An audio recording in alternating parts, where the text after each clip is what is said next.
have you seen one picture of a single dead Hamas terrorist in the fighting in Gaza? Not one. Is that by accident, or is that because Hamas can control the information? You asked me a question and you Gaza? said you would be brief. I haven't, you're right. But I have seen lots of children with my own lying eyes being pulled from the rubble. Because they're the pictures Hamas wants you to see. Exactly and also my point, because they're Mehdi. dead, They're Mark. the pictures also, Hamas wants. But there are also people that your government has killed. You accept that, right? You've killed children, or do you deny that? No, I do not. I do not. I do not. First of all, you don't know how those people died, those children. Oh, wow. First of all, we don't want to see a single child killed. Okay, here's my question for you, Mark. You say, I agree with you. I agree with you. We shouldn't blindly believe anything Hamas says. But why should we believe what your government says either? Your military spokesman on Monday pointed to an Arabic document in the basement of a Gaza hospital and claimed it was a Guardian list on which every terrorist writes his name. But that was false. It was just a calendar with the days of the week on it. Your colleague in the Prime Minister's office, Ophir Gendelman, posted behind-the-scenes footage from a Lebanese short film and claimed it was Palestinians in Gaza faking their own injuries. That tweet is still up a week later. That is endless disinformation from your government, is it not? I disagree, and I think on the important issues, look,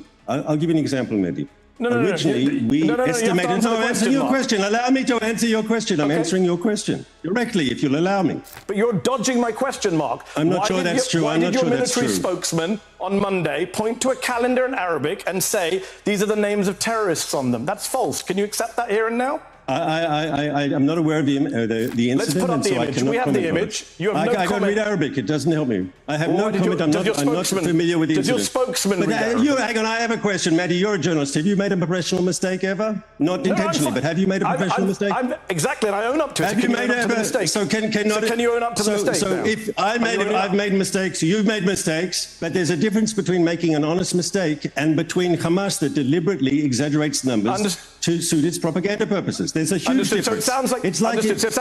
hold on. You said propaganda. Can we just deal with your colleague Ophir Gendelman's tweet? It's still up 7 days later. Why has it not come down? It's a Lebanese short film. We can put it on screen. It's not Palestinians faking their own injuries. Can we own up to that mistake and take that down? Is that not propaganda? Once again, I understand that was also a mistake. And so why is it still up 7 days later? I'll speak to Ophir about it if you like. I'll speak to Ophir about it if you like. He's a friend of mine and a colleague. I quite like him. He's a good man. He's actually very effective. Why is he effective? Well, he speaks mother tongue level Arabic. I agree, he made a mistake, but let's be clear. It's very good that we have someone who can speak Arabic in the Arab networks directly to Arab people, so they can hear Israeli opinions directly. I appreciate that. Is amazing at that. He's very important. Okay, thank you, Mark. I know you're short on time, much more short than me, so I'm going to keep going. What threat did Razan al-Najjar, 21-year-old volunteer paramedic, who was shot while wearing a white uniform in the chest 100 meters away from the fence, what threat did she pose to Israeli snipers? Wait a minute. This is something I really looked into. Okay.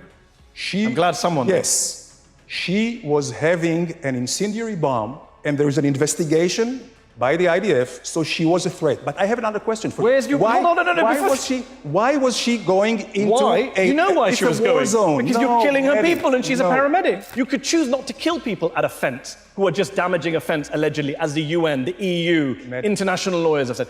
No other country shoots people in this way, in the back as they're running away. Let me ask you this. Yasser Murtaja, journalist, 30 years old, shot in the stomach by an Israeli sniper. He was 250 meters away from the fence. What knife did he carry? What knife was he carrying? You can quote hundreds of names. If you look at them individually, I feel bad for them and for their families, even if they were coming to harm us. I'm asking, how do you justify killing? Because they came with a harm intention. If they were Where's coming your to proof of that? Yasser al-Murtaja was not Hamas, was a journalist. Your country shot him in the stomach, and you claim he had a hurtful intention. That's an outrageous claim to make someone that was dead without any evidence. That's literally smearing the dead. Anyone who goes into a war zone knows exactly what he's doing. What is a war zone? When they come and attack us, it's a war zone. He wasn't attacking you. If you pull a gun, you aim at someone, you shoot them. Remember, the Israeli military bragged on Twitter, we know where every bullet landed. Mehdi, you go around the circle to the same point. And the point is that we have a border. You don't have a border. You don't have a border, Danny. They try to cross it. Danny, Gaza is occupied territory. Not with candies, this nonsense that you have a border is absurd.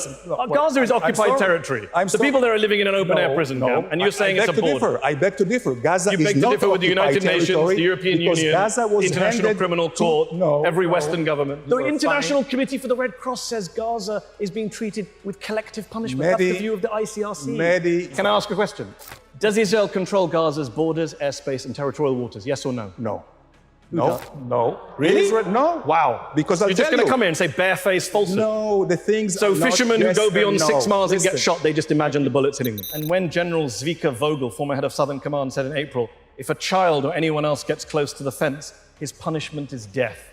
You support that death penalty for anyone who comes near a fence? I don't agree to that, except if he is holding a weapon. Mohammed Ibrahim Ayub, 14 years old, was not holding any weapon. Israeli sniper shot him in the head. Did he deserve to die? No one deserves to die. So why did the Israeli sniper shoot him in the head? Unless they aim to kill. He wasn't aiming to kill, so why was he shot in the head? I'm not sure. If you look at the facts. What are the facts? The facts there's no transparent investigations. You don't allow any international investigators in, and then you say, trust you, that the nurse had a bomb and a 14-year-old guy was going to kill a sniper. I do trust the Israeli military. I do trust the Israeli Supreme Court, which is very much trusted by all the world. Israel is transparent. Well, I'm sorry. That's not what human rights groups in Israel say. I may say things which may be inconvenient truth. They're also not true.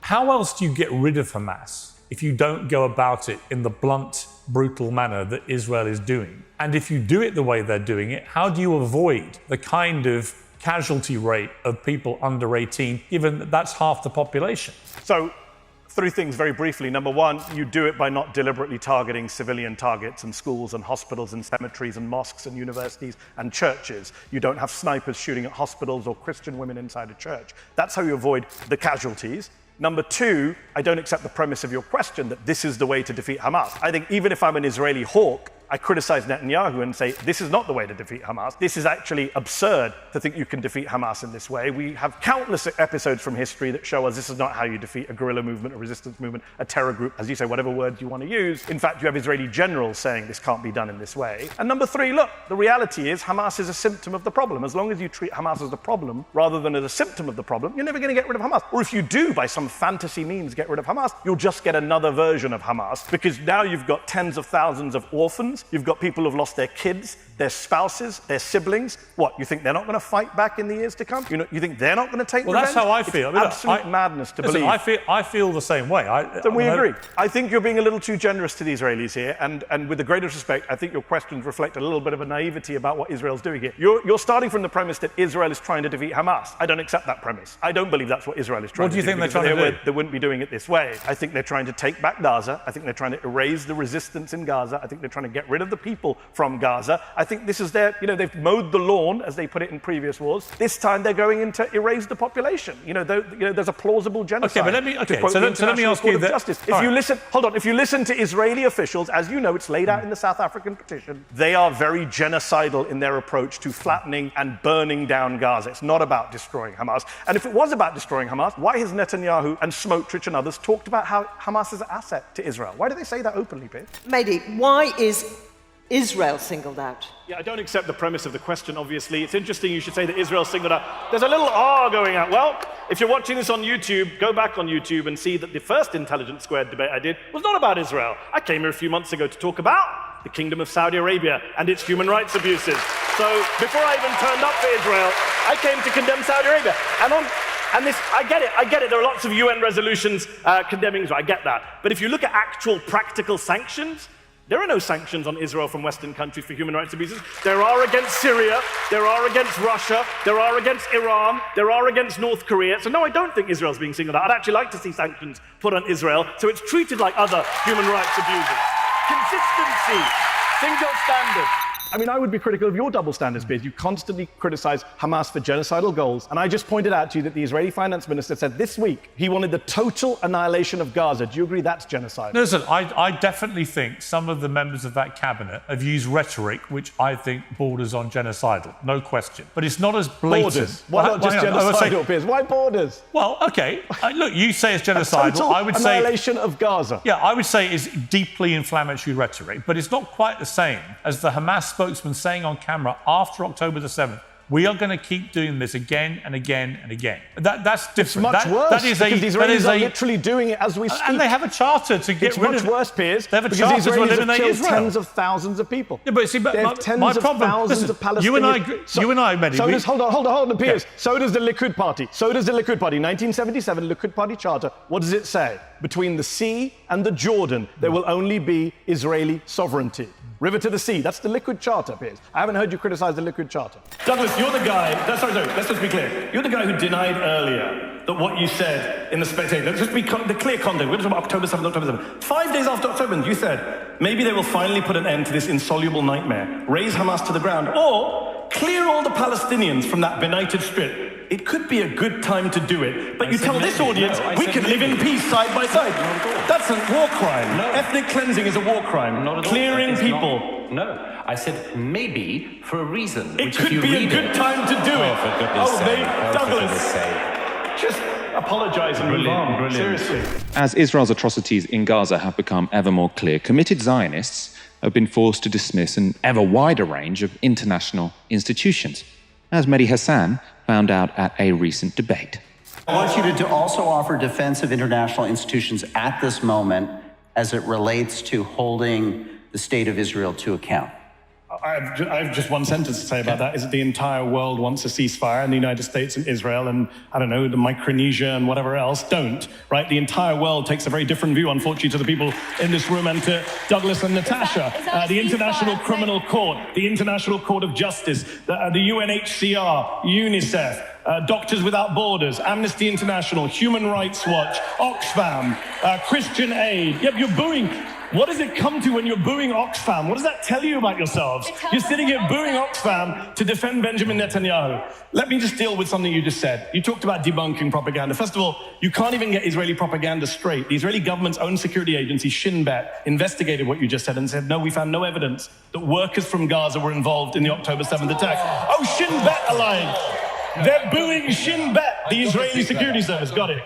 The Knesset has time and again been asked the simple question, is Israel a state that's founded on equality or is there no equality? And time and again, it will not allow a simple law that calls for equality. And the fundamental problem is that they do not recognize my right to exist. Listen, have you ever been arrested by Israeli police? Have you ever been beaten by Israeli police? Have you been ever... Actually, I have. Yeah. Tell me about it. Probably I still probably one of the best questions to ask the Palestinians. Yes. I really feel... You can check the bruises. She's all bruised up, right? Let's just be clear. First, you're saying that if you haven't been beaten by the Israeli police, you're an equal member of society. And then when someone says they have been beaten by Israeli police, you say, where are the bruises? No, listen. I'm asking to clarify. She went to school. Was she denied education? Was she denied social...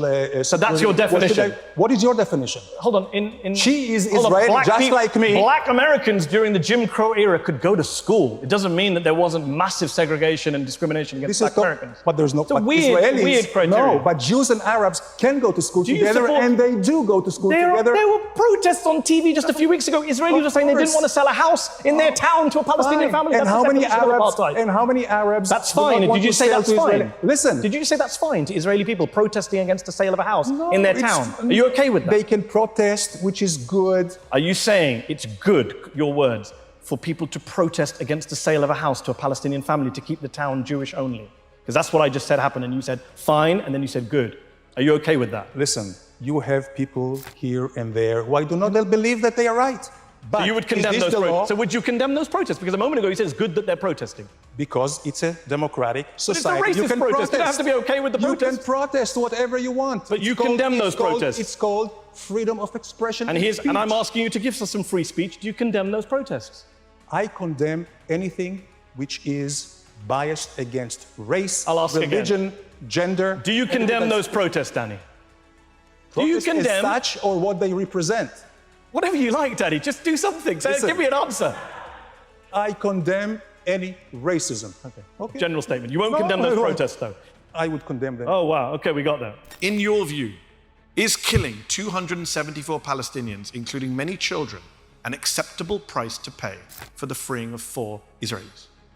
Like I said, I don't. This you want a clear answer, and you want to make this black and white. Is it an acceptable price to pay? It's an unacceptable price, but I think it's a price that has to be paid. Wow. Okay, so how many Palestinians would it be acceptable to kill in order to get back a single hostage? What's the upper limit? Would 400? When we start talking about human lives, every single one life is too many. And let me just, let's but you've be just said human 274 is a price that has to be paid. Because I'm saying if it was 1,000, would you pay that? Because in my estimation, if we look at questions like this in a vacuum, of course we're going to come up with different answers than in the context of the entire challenge of the Middle East. Because if we are increasingly seen, the United States of America in particular, as unwilling to sometimes do what's necessary to demonstrate some strength and prevent. Congressman, you just said a moment ago we have a history of killing thousands of innocent people. We do. And my father died in a war that was. I do need to ask a question for the value of Palestinian life. Yes. So, if you're saying that to get free people from the clutches of horrible captivity, hostages, people possibly being abused in captivity, to free them, you have to pay a price, right? It's a horrible price. Does that ratio work the other way? How many Israelis can Palestinians kill in order to free Palestinian detainees who are currently being tortured in Israeli captivity, some of them being raped to death, according to the New York Times last week? Can they kill 200 Israelis? Hold on, let me finish the question. Can they kill 200 Israelis to free 4 Palestinians who are being tortured in an Israeli prison? I think it's a question that I'm sure Palestinians are asking the same way as Israelis. No, you answered it. You answered it for Israel. I would like you to answer it in reverse. Let me just clarify something you just said. You said Palestinian prisoners are being raped to death by Israeli soldiers. Yes, this is a report in the New York Times last week. I don't believe that to be true. Nonetheless, the question. A 41-year-old detainee said the interrogators made me sit on something like a hot metal stick and it felt like fire. He said another detainee died after they put the electric stick up his anus. No, it's repulsive. This is an Israeli dungeon that CNN and New York Times have both reported on. So to free people from that prison, can you kill lots of innocent people according to the logic of the raid in Gaza? What I'm trying to say is, if you represent the Palestinian people, you represent the Israeli people, we look at this quite differently. I don't want to I know you do, which is why I'm asking the question, Congressman. I understand that you see it differently. A lot of people watching at home say, why? Why aren't all lives equal? They should be. But they're not. Well, then let's go. Then let's go. Look, what I don't want to do is get into a debate of who suffered worse, whose lives. By the way, I'm asking about our lives treated equally. Innocent Palestinian lives matter just as much as innocent Israeli lives, Muslim lives as much as Jewish and Christian lives. That's who I am. Now, with all that said, war is hell, and this is nauseating. And we're trying I worry to get about back. this line, war is hell, because can't Hamas say the same thing when you accuse them of war crimes? They can say war is hell. Yes, Isn't that why we have rules to war? So that we stop it from being hell? Yes, they can. War is hell. Let me just deal with a few things that Douglas said, because there were a few things were said. I mean, it's amusing. I wasn't surprised at all. I came to a debate in Toronto to debate Israel with two defenders of the current government, and so far, Gideon and I, correct me if I'm wrong, we could have done a long list of you're apologists for genocide and war crimes and crimes against humanity. We didn't do that, but we've been called liars and Hamas supporters, and I get it. Neither of us talked about Hamas. We don't support Hamas. This is not a debate about Hamas. I know Douglas wants to redefine it as a debate about Hamas. Great, good for him, because he can't actually deal with the arguments we're putting forward. All the Jews who are putting forward these arguments, they're all anti-Semites, remember. I just want to deal with one point very important here. Douglas is the great journalist in Israel. I love this. Cosplaying as a journalist, going into Gaza with the IDF. Douglas interviewed Benjamin Netanyahu in January. Douglas did not, you're very bothered by Qatar and funding Hamas. They're your bosses. But, well, we're talking about bosses. Let's talk to this. You're literally paid by them. I've interviewed Qatari officials. You can go on YouTube and watch my interviews with Qatari officials. And then you can watch Douglas interview Benjamin Netanyahu, where he asked him pearls like, is there another chapter left in the Netanyahu biography? That was the strong question for that. He didn't ask Benjamin Netanyahu, why did you work with Qatar to fund Hamas all those years? Why did you prop up Hamas all those years? Why, according to today's Israeli media, did you have reports that there was going to be an attack on your citizens and completely allow that to happen? Douglas didn't ask any of those questions. Instead, he'd like to spray around Hamas at the Muslim on the stage. Douglas referred to Hamza Yusuf, the First Minister of Scotland recently, as the First Minister of Gaza. Muslim guy, and he said, quote, you said, quote, he has infiltrated our system. Given we're at a debate about anti-Semitism, I find it ironic that you are throwing out some of the most bigoted dual loyalty tropes known to man, referring to a born British Muslim politician as the first minister of Gaza. So the moment you have a pro-Palestinian guest who wants to avoid calling what Hamas did an act of terrorism by terrorists, I think it's very revealing about their mindset. And I think it's the wrong mindset. Here's my problem with that. Why is that not applied to your Israeli guests? I would be fine, Piers, if you had Palestinian guests and you begin by asking them, do you condemn Hamas war crimes? Because what Hamas did on October 7th was a war crime. But then you should start with Israeli guests and pro-Israeli guests saying, do you condemn Israeli war crimes, which have been documented by the UN, every human rights group on the planet. You don't. You had Naftali Bennett, the former Israeli Prime Minister, on a couple of weeks ago. I watched the interview. Your opening question was, how comfortable are you with the way Israel's prosecuting the war? Right. Bit of a softball to start with. You didn't ask him to condemn Israeli terrorism, Israeli war crimes, Israeli genocide in Gaza. So a lot of people look at that and they say, they get your intention, but it comes across as a bit of a racist double standard. How many nuclear weapons does Iran have as of today? Right now, I hope none. Okay. How many does Israel have? No idea. No idea? You were in the government. They don't tell you that stuff. No idea. Who do they tell? No idea. I'm telling you, I never discussed it. But it's irrelevant. It's between, you never discussed Israel's nuclear weapons. You can say that hand on heart, you've never discussed Israel's nuclear. You're expecting us to believe that the Deputy Foreign Minister of Israel never discussed Israel's nuclear deterrent. Seriously, then? No. So let me tell you, no? It's not all slogans and sound bites, Mehdi. Tell yourself. I did not discuss Israel nuclear weapons. I did discuss Israel nuclear policy. There is a big difference. Okay. Okay? Okay. So now we've got past that semantic evasion. No, you have to... How many nuclear weapons does Israel have? Because experts say it's anywhere between 80 and 400. So what? So what? Yeah, so what? Has Israel ever threatened... Do you recognize the hypocrisy of Israel having a secret illicit nuclear weapons program that it won't open up its doors to and won't talk about, and then lecturing everyone else in the region about nuclear weapons? Absolutely not. You know why? You talked about hypocrisy. The question for me that's caused me a moral quandary is what is an acceptably proportionate level of response? And I don't know the answer, but I don't think you can call people responding to an act of terror on that scale terrorists for responding. What you can do is hold them to account. The problem, Piers, is if you go to Gaza, Piers, and you talk to Palestinians, they will say that Hamas were responding. If we play the who started it game, we go back many decades. Well, when did Israel kill? What we need to have is... Well, hang on. When did Israel kill 1,200 When did Israel Palestinians? kill hundreds of Palestinian civilians? When did they kill 800 Palestinian civilians in one few-hour period, right, in the way that Hamas killed those Israelis? But that's not the definition of terrorism, how many hours you do it in. I can mention many Israeli massacres going back to Sabra and Shatila, which they oversaw, going back to Kibbutz and Ariel Sharon, going back to Deir Yassin, where rape and violence happened. The point is not to compare atrocities. The point, Piers, is to have a consistent moral principle, which is to say, if you kill civilians for a political cause, you are a terrorist.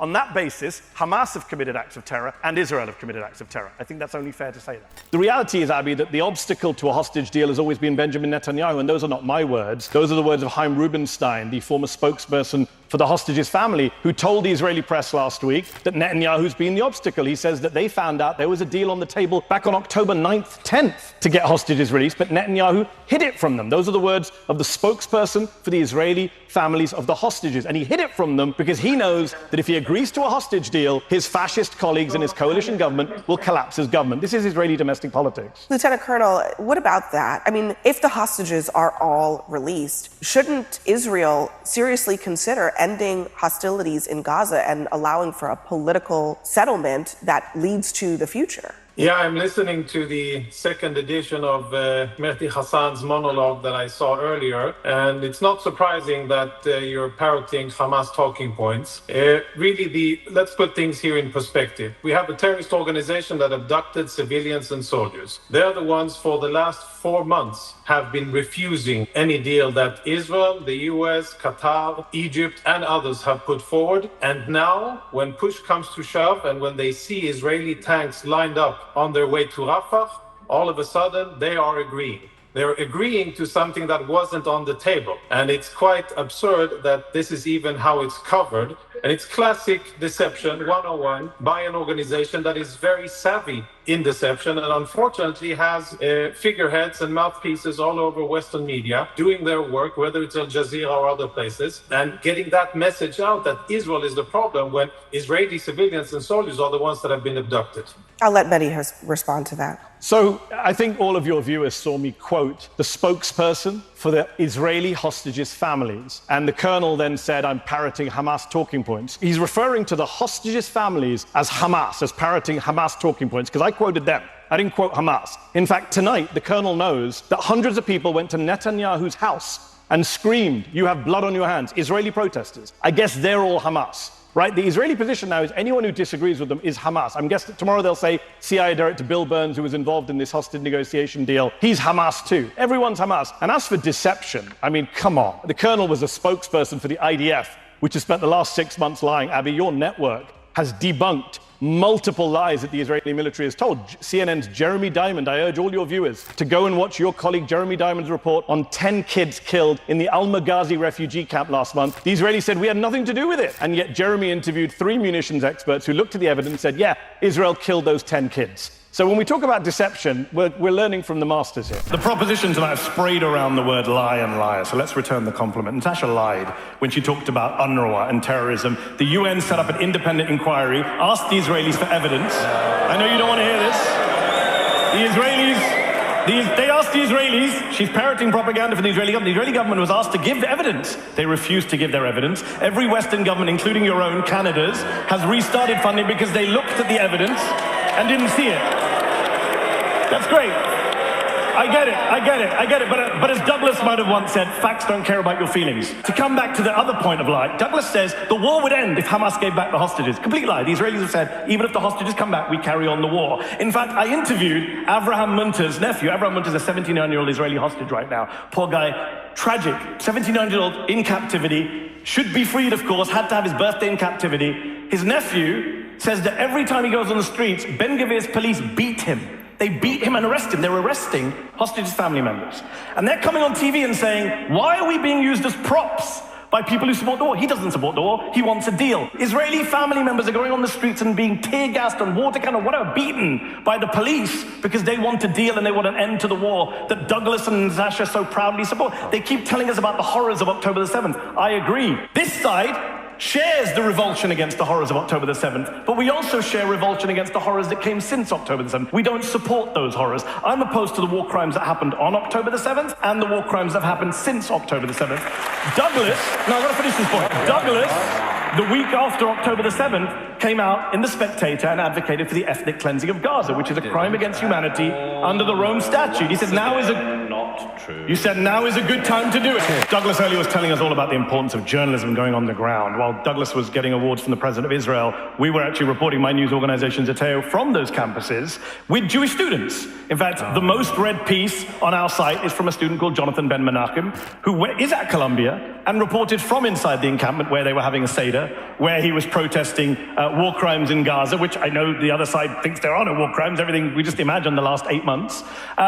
What you have to tackle tonight, I'm glad we brought up college campuses, because again, if this ridiculous sweeping motion, Douglas says complexity, we are the side of complexity, we're not the ones saying anti-Zionism across the board is anti-Semitism, you have to deal with the fact that college protests are disproportionate. There are a disproportionate number of Jews in these protests. They're all brainwashed, they're all idiots, they're all self-haters. Some of the top academics at Columbia University who are Jewish have come out to defend the protests. Annalise Orlek is a 65-year-old former chair of Jewish studies at Dartmouth. She was beaten on camera by police while she was protesting against the war in Gaza. Apparently Douglas, an atheist, says that she's an anti-Semite. That's the debate, that's what we've got to tonight, where the former chair of Jewish studies at Dartmouth is an anti-Semite, while Douglas is the champion of the Jewish people. I find it bizarre, and I'm glad we brought up college protests, because it's the #1 evidence right now in our discourse that actually a lot of young Jewish people, and by the way, this whole argument, why didn't you protest Sudan? Why didn't you protest Syria? Last time I checked, the United States Congress does not fund Bashar al-Assad or the RSF militias